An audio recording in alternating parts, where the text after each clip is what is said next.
Siapa betul. yang menzolimi Eh, orang Yahudi? Pada saat itu sebenarnya gini, sebenarnya kalau Israel, Bani Israel ketika mereka itu dijanjikan sebuah tanah oleh Allah pada saat itu, dan mereka memang kita yakini sebagai bangsa yang terpilih pada saat itu, ketika mereka masih taat dengan Allah. Jadi yang disebut dengan covenant atau disebut dengan perjanjian itu adalah bahwa Allah minta mereka agar terus taat. Ini dalam pandangan Islam ya. Ya.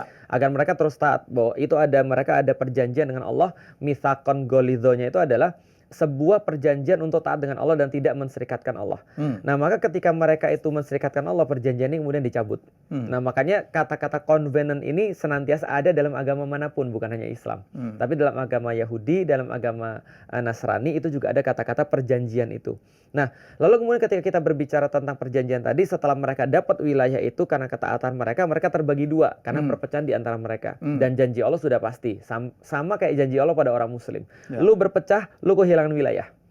Itu sudah formula. Udah janji Allah. Udah janji Allah. Lu berpecah, lu kehilangan wilayah. Nah, ketika mereka berpecah, yang pertama kali kemudian menghancurkan mereka adalah Bukhtanasir atau Nebukadnezar. Itu adalah Babilonia. Oh, itu bukan Nasir. Bukhtanasir. Nah, maka kata Rasulullah ada dua raja baik, ada dua raja yang buruk. Itu adalah yang baik Sulaiman, Nabi Sulaiman, dan kemudian Zulkarnain. Yang buruk adalah Bukhtanasir atau Nebukadnezar. Yang satu lagi adalah Namrud.